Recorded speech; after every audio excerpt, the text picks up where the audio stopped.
Hello, everyone, and welcome to this episode of the Higher Ed Geek Podcast. This is episode number 12 with Amma Marfo. What I actually realized is my second three-peat guest, Kristen Abell being the other. Always really enjoy talking to Amma. Just kind of love what she's doing with her speaking and writing, and just kind of critically looking at humor and creativity, just kind of her position as a really insightful, fun, and awesome kind of higher ed free agent that collaborates with universities and other organizations all across the country. So really does cool work. Check out our past podcast episodes and some of her writing and ways to connect with her, all in the show notes for this episode. And I know you'll enjoy this conversation as much as I did. So without further ado, and after this quick message from our sponsor, this is episode number 12 with Amma Marfo. It's an honor to have our good friends at SwiftKick be a sponsor of the podcast, because I've seen their work firsthand, and it's truly unlike any student leadership training I've experienced. They've been voted Best Student Leadership Program unprecedented 5 times, so you know they must be doing something right. As a bonus for our listeners, SwiftKick is giving a $500 discount off their normal speaking fee if you mention Higher Ed Geek when you contact them. I highly recommend their trainings for your campus, as your students will be talking about it for months afterwards. It's really great stuff. Check them out, swiftkick.hq.com, to learn more, and let them know I sent you. Now, back to the show.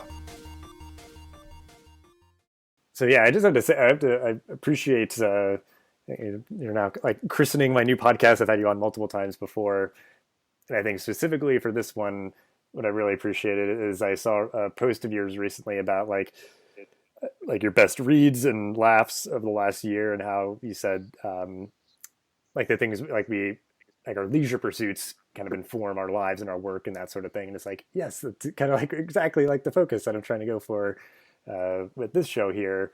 And sort of a tip of the hat to that tip of the hat of the stand-up special that you mentioned, Michelle Wolf, Nice Lady on HBO. So great. Yeah. Right? Like I saw you, like, you I think you interviewed her, and just like, you were sort of like just sharing out that you enjoyed it. So I was just like, oh, I'm going to like bookmark that, 'cause I got a little like promo offer for like HBO Now. 'Cause it's one of those things where I like go through a phase of just like consuming a bunch of content that HBO has. And I'm like, all right, I've watched everything I want to watch for now. And I'll just sort of like put it in hibernation until later and be like, okay, now I'm going to like consume a bunch of stuff again. It was like, that was one of the things that I really wanted to check out, and it was very good. So I appreciate the recommendation. So yeah, I guess, I'll link out to the previous 2 episodes that we did together on the former podcast. But yeah, I just really appreciate you hanging out for this episode. And if you want to kind of give the Cliff Notes version of kind of your story, just for the sake of kind of posterity and kind of doing due diligence, because I think we'll kind of focus, I guess, a little bit more, maybe because I think what we haven't explored a bit is like sort of that exploratory phase in college of just maybe how that really was like crystallizing some of who you are now. Just kind of that focus more on like you as a student and what that was like versus necessarily like your career at something that we've explored a little bit before. Sure. So yeah, just Cliff Notes version of your story, and then we'll kind of focus in after that of kind of specifically, like undergraduate Amma and sort of that journey and kind of what it gave you, at that time. But yeah, just start out with your story and we'll go from there. Let's see. Undergraduate Amma was really involved. She did a lot with her programming board and with Student Alumni Association. So a lot of spirit events, homecoming, things like that. Worked in athletics, worked in residence life, coached gymnastics very briefly in there, which I had been doing in high school and carried over into college for a little bit. So there was always a lot going on. Plus doing well in academics, being in the honors program, having a major and 2 minors. So there was a lot going on there. So all of that put together was a lot of things happening for and to a very tightly wound person. And I think that's really important to how I started to look at things, and some of my perspectives started to shift. So in the process of doing all of this, in large part because of being on a programming board, I found stand-up comedy, I found comedy in general, and that became something that I really enjoyed. It was a good opportunity to just take half an hour, take an hour, and laugh at something. Laugh when things otherwise might have been really difficult or when things might otherwise have been really busy. So that was kind of something that I found during that time and followed me in some form or fashion through work for a few years after undergrad, into grad school, and then especially once I started my professional career, which I started to realize that some of that tightly woundness was actually probably just anxiety. And recognizing that of all the things that could be helpful for that, there were a lot of standard things that they would recommend. So like diet changes, medication, sleep, exercise, all of those things, but also kind of diving into things that helped you forget or keep you from being anxious. So it's ended up being a really good distraction as well. So who was really good at that? What comics did I enjoy a great deal? Who challenged that a little bit and was harder to laugh at, and why? So it got, as is often the way with me, with geeky type things, you start to dig into why those things work. So that ended up being something that I didn't expect to geek out about as much as I do now, but it is a huge part of who I am and how I approach the work that I do. Yeah. Well, I guess with all of that of just like, your journey, because I think, yeah, it's just, it's a very formative time, undergraduate. And like you said, I like that very much informed, who you became. So I guess in the way that you work too, because like you said, just some of that was like, okay, I need to like, grow up and take care of myself sort of thing. But I know you're big on sort of like temperament and introvertedness. And, you made a very deliberate change working from, typical campus-based higher ed role to more, writing and speaking and consulting and all this different kind of stuff. Do you feel like that was part of it? If it looks like you realized different work style and environments that were kind of better for you as well? I do. I think that being able to figure out how I worked best, what I needed, and not necessarily who could give that to me, but under what circumstances I would be able to work in a way that worked best for me. That was a huge turning point, kind of recognizing that the kinds of work that I was doing on weekends or on my days off or when I got home, how I felt when I was doing that versus how I felt when I was in the office, or how I felt after a really long week that stood to only get longer, the types of tasks I was working on and what I really enjoyed, what I felt like I was good at. And when I felt I was most effective. And all of that really played into the eventual decision almost 3 years ago now at this point.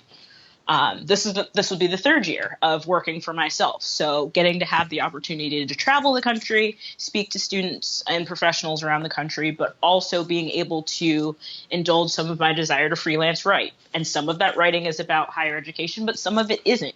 And being able to dive in and out of those tasks essentially whenever I pick, and having times of my schedule where I'm traveling a lot, but having downtime where I get to write and letting things be that flexible and that loose.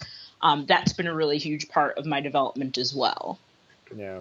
Well, because I think that for certain people, that is definitely what they need is like, you kind of have this like, Voltron, like, kind of collection of different things that all connect together to create like sort of this, this work life and works kind of lifestyle and everything that really works for you. And because I think if anybody has like a singular job, there's going to be components of that you don't like, but if you're just trying really hard to find a good fit and just can't find it with the typical, role in a company or something, really kind of trying to put together these kind of disparate things, while it could be very difficult and maybe like slow to start, if you're kind of diligent with it, I think you can, because like you're saying, it's like you can kind of ebb and flow where it's like, oh, I'm really speaking a lot and traveling, really enjoying that. That's kind of tiring. Now I'm going to have like a little bit of a down period. I'm staying put, and then I'm writing a little bit more because maybe I got inspired by something when I was out on the road. Like you can kind of like go with the flow of your own kind of work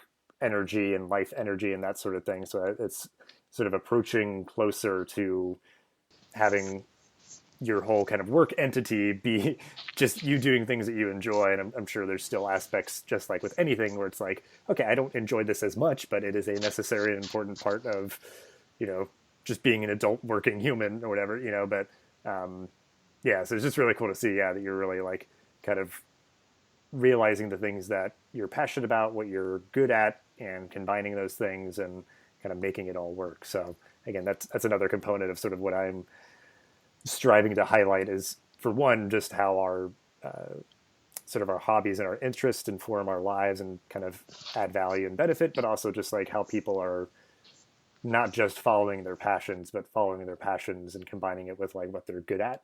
And I think that's part of a formula that I think can work for a lot of people, is not just one or the other, but kind of both of those put together.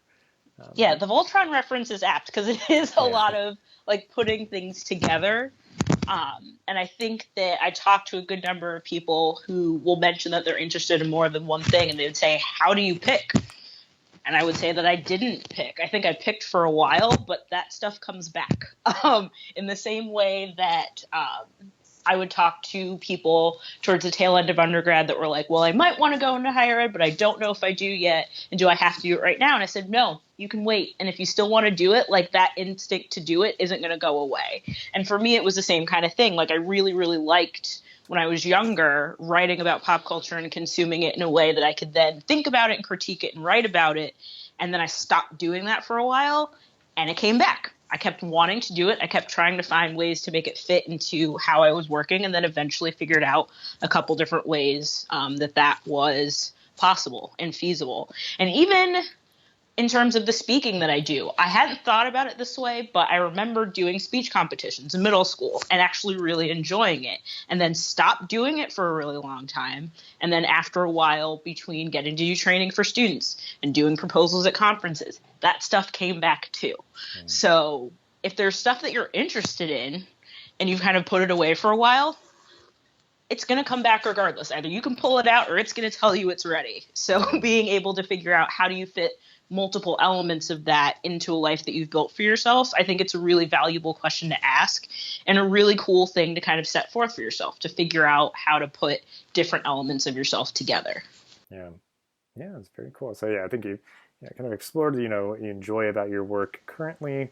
And yeah, I guess if you want a little bit more of like a full background on kind of Amma's professional journey, just for the sake of time, we won't go into it in this episode, but we'll link out to the other podcasts that we did in the past. So because when I had Kristen Abell on, I felt weird too, where it's like, because it's like me and her talking, but it's like I already know your journey. Like, you don't have to tell it to me again. So it's like, let's just go through it. Listen to that other episode. It's really good. It has all of it in it. So yeah, I mean, kind of where you're at currently.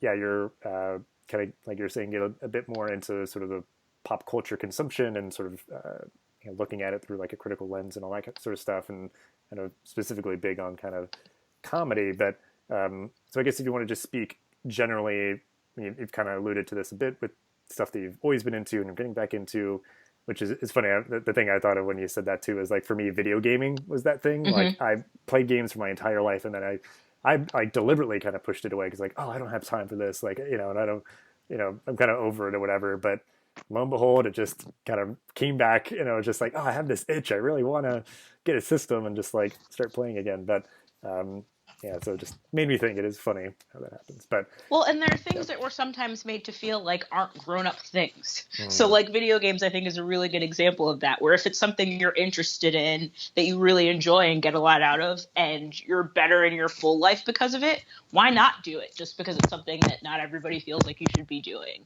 Or like geeking out about a TV show or about a comedian, getting excited at going to see something live. Like, that's something that we should all be able to have regardless of how old we are or what position we're in professionally. That's just a cool human experience. So being able to kind of let yourself have that regardless of how you feel like it might be judged, I think that's a huge deal. Well, yeah, and a lot of those things are popping up now because like how podcasts have really blown up. It's like they'll do live podcasts, and it's like, yeah, if you really love that podcast, go to that show because all those people obviously like really enjoy it as well. And like, you just get to kind of consume that, engage with sort of that fandom in a different way. But yes, I mean, you've mentioned, especially I guess a comedy, if you want to explore that a little bit more, but I guess just anything else that you're kind of just like kind of the genres, and we can get to specific things that you might want to recommend later, but kind of just thematically genres, like what are you kind of geeking out about currently, even if it's something kind of out there? Because I feel like, because I saw we had him on, and I just reshared his episode, Tom Kriegelstein, like Mm-hmm. doing the speaker sneakers sort of thing. Like, I think that's Yeah. something that people like, because it's like people like socks, people like share their socks all the time, like anything like that, just anything kind of thematically that you're kind of really getting excited about lately. So, real quick point about speaker sneakers. I really like speaker sneakers because it was something that I noticed when I got into the professional speaker space about kind of how men get to go about it and how they dress versus how women get to go about it and how they dress. And it's very formal for women. And I think I went through a stage where, again, when I was younger in a professional career, didn't really know who I was, but took a lot of what I was supposed to be. And then when I think now about who I am and I'm a little bit older, I will interact with people better when I'm comfortable. I am more comfortable in sneakers than I am in heels or even particularly nice flats. So for me, if I have nice sneakers that I'm comfortable in, my performance and my experience is better for that. So I really like speaker sneakers because it's a little bit subversive for women. There aren't a lot of women that will do that. Most of the time it's very formal and very dressed up, and that's just not how I come to a space when I present. That's not the type of relationship I want to build with students that I'm working with. So it's a little bit, some of it's sneakers, and I love sneakers, but some of it is also who am I when I'm wearing those sneakers and how do I come across? And students have come up to me afterwards and been like, we're glad you did that, and it felt really comfortable. So that's kind of the reasoning behind that.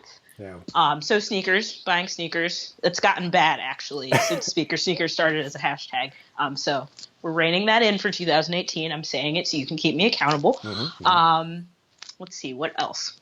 Books. You know this about me. I love reading. Frequent library goer, too frequent book buyer, but I am always reading something, sometimes more than one thing. And this year, the tail end of last year, actually, I decided I'm going to try audiobooks again.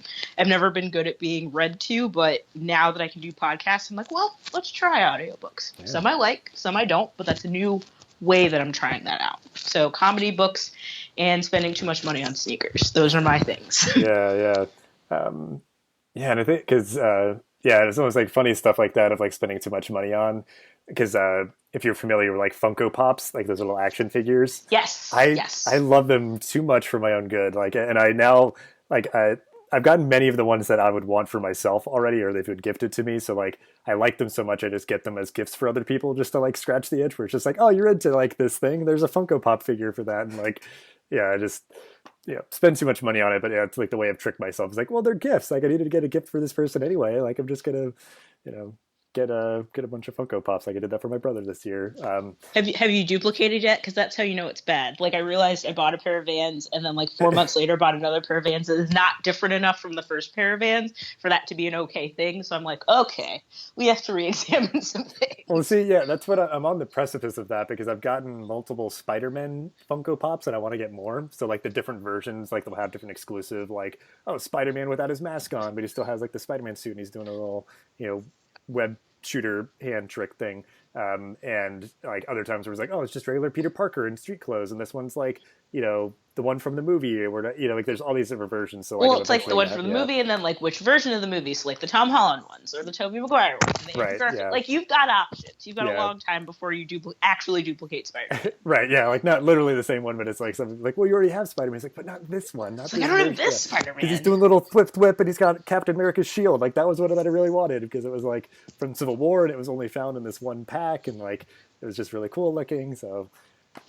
that's more than a figure. That's an adventure, and pay for the experience. That's right. Yeah, it was a long time coming, but because I think that's just like, because I believe everyone geeks out about something, so it's not even like this sole singular identity that only certain people have, but I think certain people cultivate it more, and like how you kind of mentioned, like you sort of consume things or examine things in kind of a geeky way. Like you really want to learn more. And like, I know for me, like I always want the context of things. So like, why is that the way that it is? And it sounds like that kind of was what happened with the sneakers, where it's like, you kind of notice this pattern. And you're like, well, why is that way? And it's like, obviously that's a whole other podcast discussion about just like, women presenting in spaces needing to really like, they've got to do it backwards and in heels sort of thing.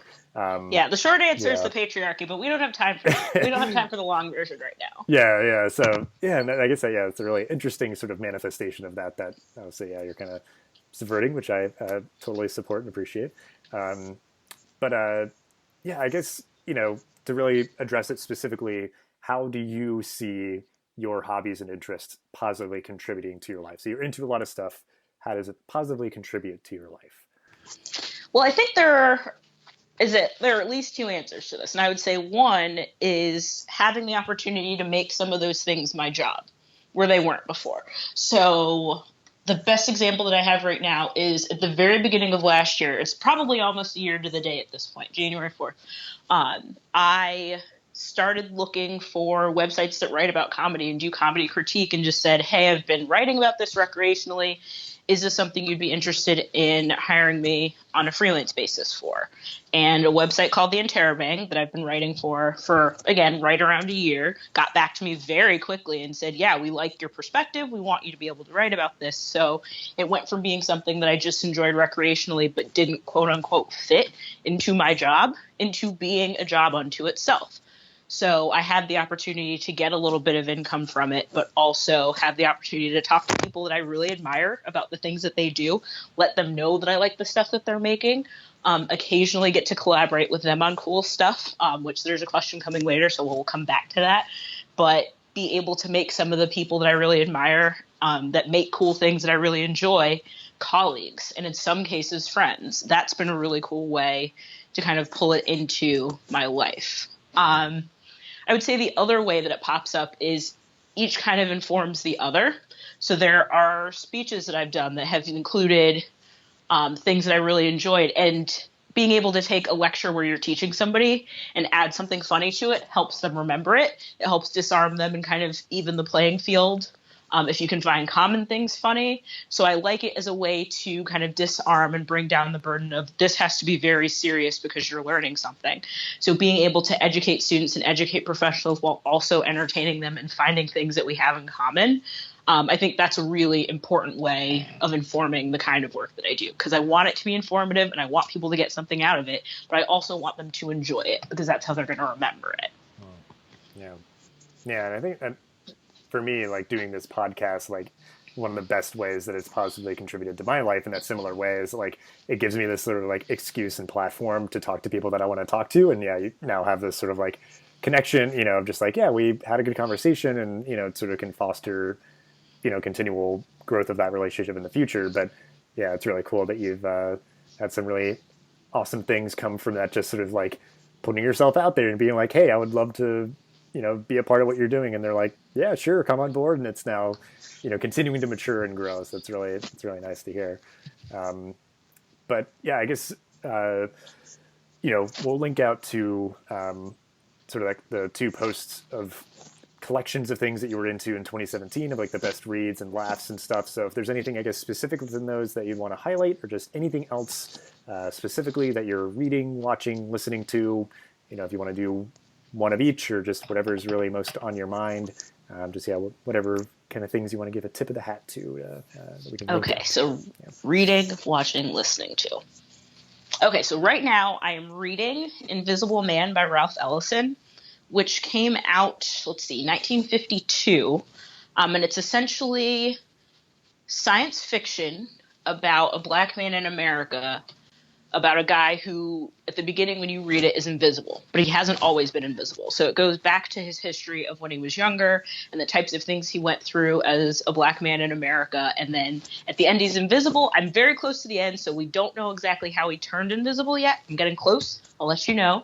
But it's been really cool to kind of read, and especially because in 1952, and to an extent now, there wasn't a whole lot of science fiction that featured people of color, so it was a revolutionary thing at the time.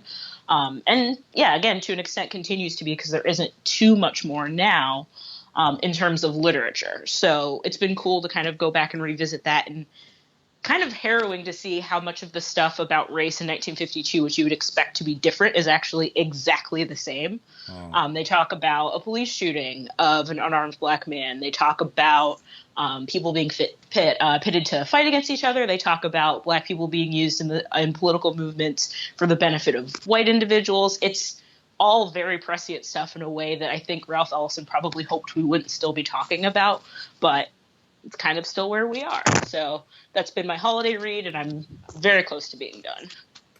Yeah, it sounds like a Twilight Zone or Black Mirror episode or something. Just this simple premise that I'm sure once it all comes together, it's just going to be like this mind blowing thing.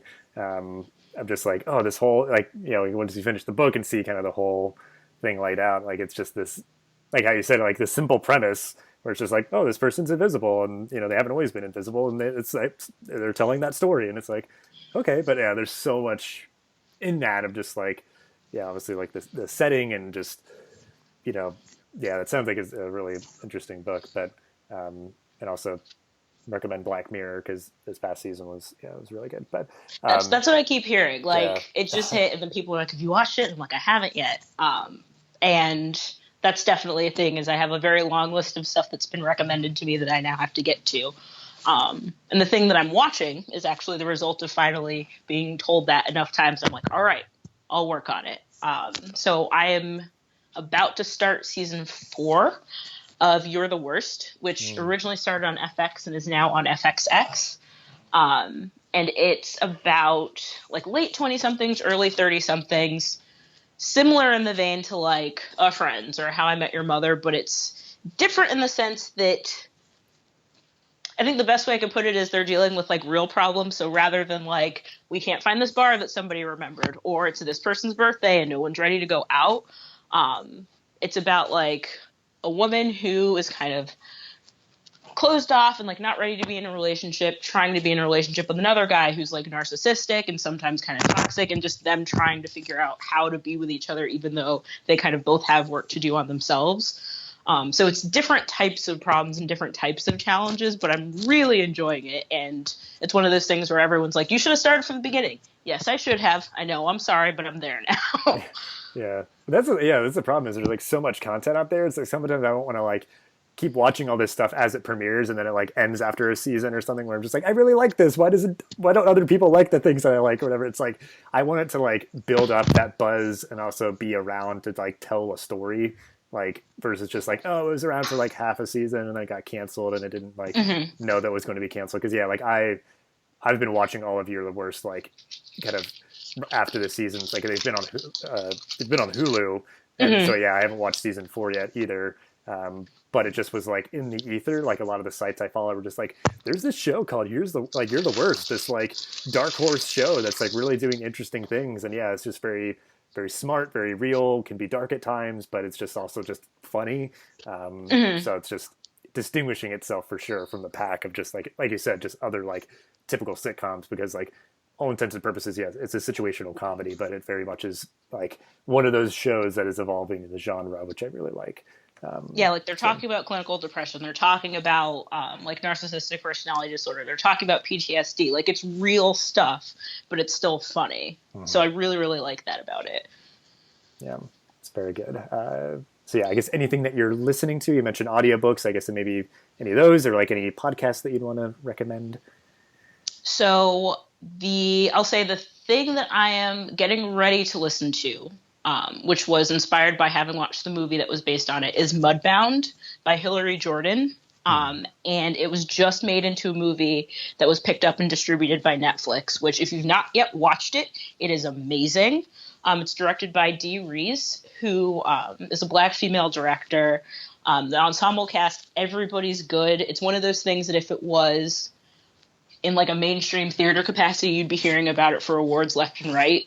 It's wonderful. And I'm getting ready to listen to the book. So as soon as I finish Invisible Man, then I'm going to jump over to that and kind of read the source material for the movie. But I'm very, very excited for it based on how the movie turned out. Yeah. Well, that's always the sign of a good, just a good story is that you almost just want to consume it in all mediums or something, it's just okay, I saw it visually, I want to really get into the story and get into the characters' minds or just see things from different perspectives and stuff. So it's a good recommendation. I just did the same thing with The Disaster Artist. So I saw it and then got the audiobook right after, and it's Greg Sestero reading it.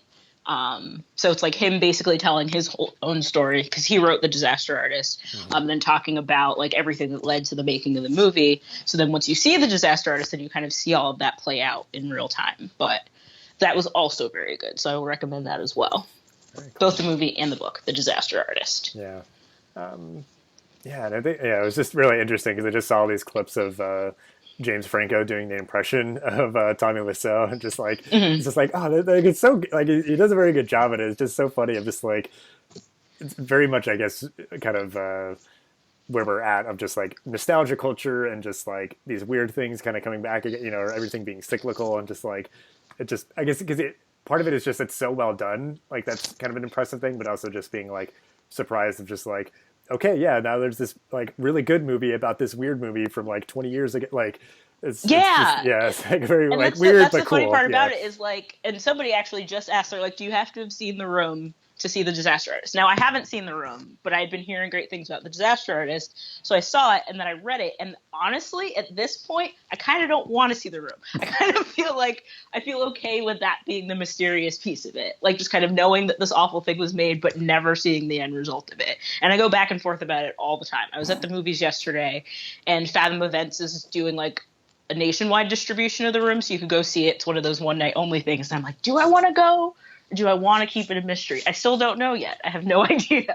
yeah, yeah. I don't know. Yeah, I don't know if there's like a right or wrong way to do that. It's just like your personal thing because that would be this cool like this mysterious thing that exists out there that it just was like all this weird things happened around it and for it to be a finished product. But I just feel like the film studies student in me is going to be mad. And I wasn't mad at The Disaster Artist because it was about a bad movie being made. But once I watched the bad movie, I think I might just get too angry. I don't know. yeah, Like, I got to think about it. yeah.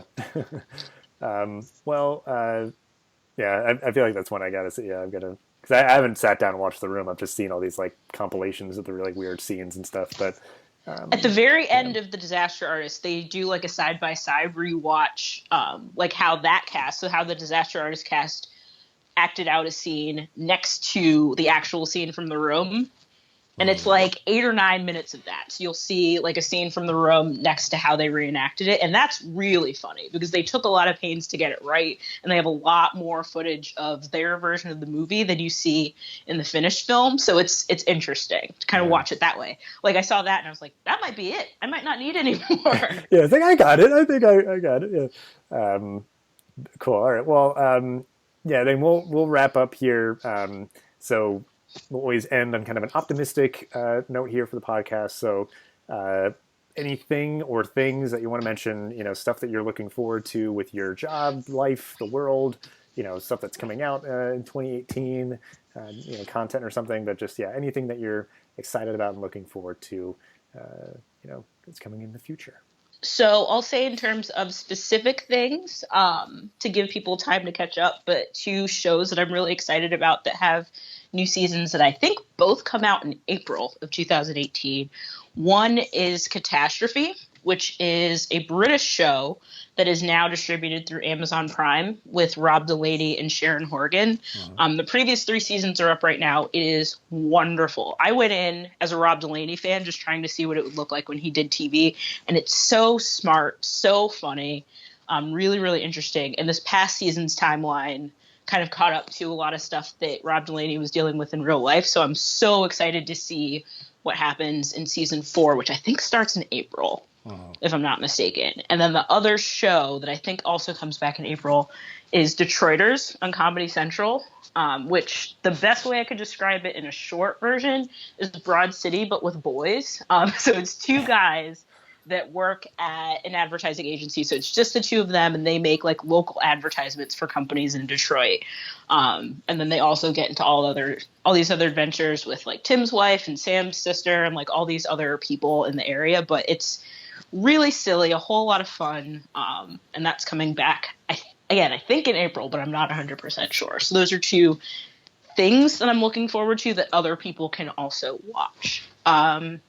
In terms of stuff that I'm doing, the biggest thing that I'm looking forward to is South by Southwest in March. So this past year, I went as just a participant to just go to panels, go to their comedy festival.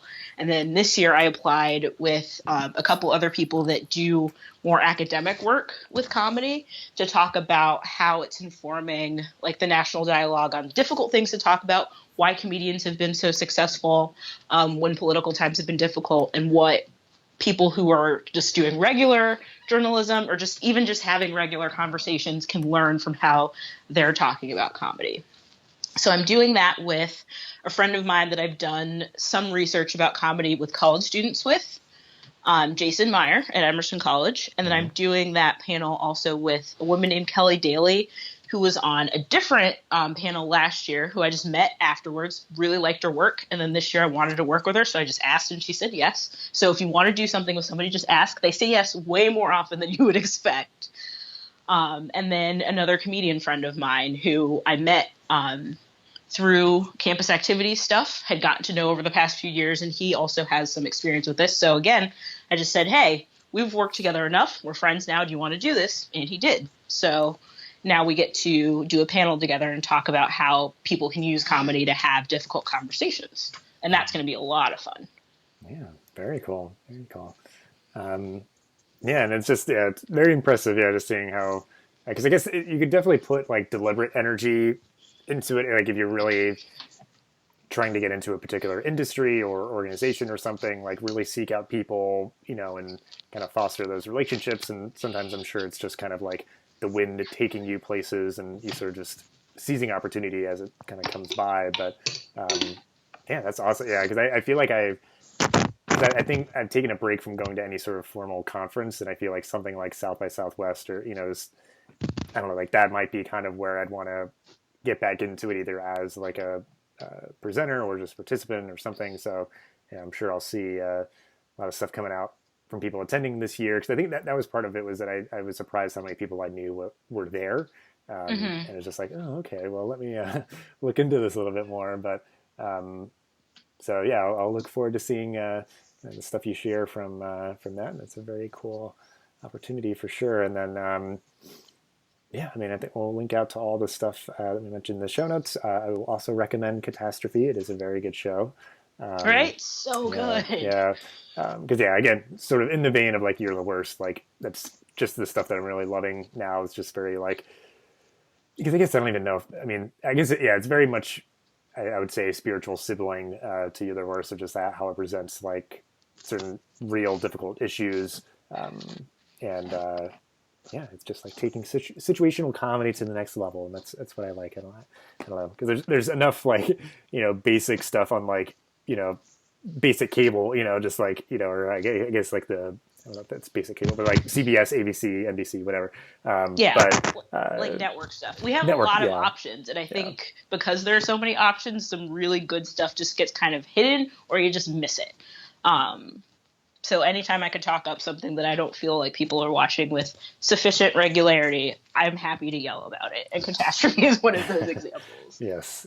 Yeah, that's it. Like, that's part of it. Yeah, and I'm like getting all like wires crossed of like network shows or basic cable and then streaming shows. It's just like we're washing content. And that's for me anymore. Yeah, because there's so much stuff. It's like I want to see what other people are like buzzing about, and just seeing what kind of boils to the top. And then it's like a lot of it's just going to be there for us to find eventually anyway. So I'm not in a rush to necessarily like watch all of the things like immediately. There's certain things that I'm definitely like I want to catch as soon as possible. But it's pretty rare to just outright lose stuff where it disappears, which is a good thing. That's a great thing, actually, because most of the time we can go back to it. There have been a handful of things that have been harder to go back to that's been depressing, but for the most part, it'll be there waiting for you. Yeah, and like that's for me. Like I'm always good for like a rewatch. It's like I'll just rewatch stuff that I love, and it's just all there. Like there's all the new stuff. Always in like the library of just content and our culture, collective pop culture. Just to continue to explore. So. Great. Well, yeah, it's awesome stuff that we mentioned for folks to check out. It's always good to talk to you. Just Happy New Year. Thank you so much for hanging out here. I'm sure we'll talk again soon. My pleasure. Thanks so much for having me. It is always fun to get to do this. Thank you so much for listening to this episode of the podcast. Please rate, review, and subscribe so you'll never miss an episode. Thanks again for listening, and I'll see you in the next episode of the Higher Ed Geek podcast.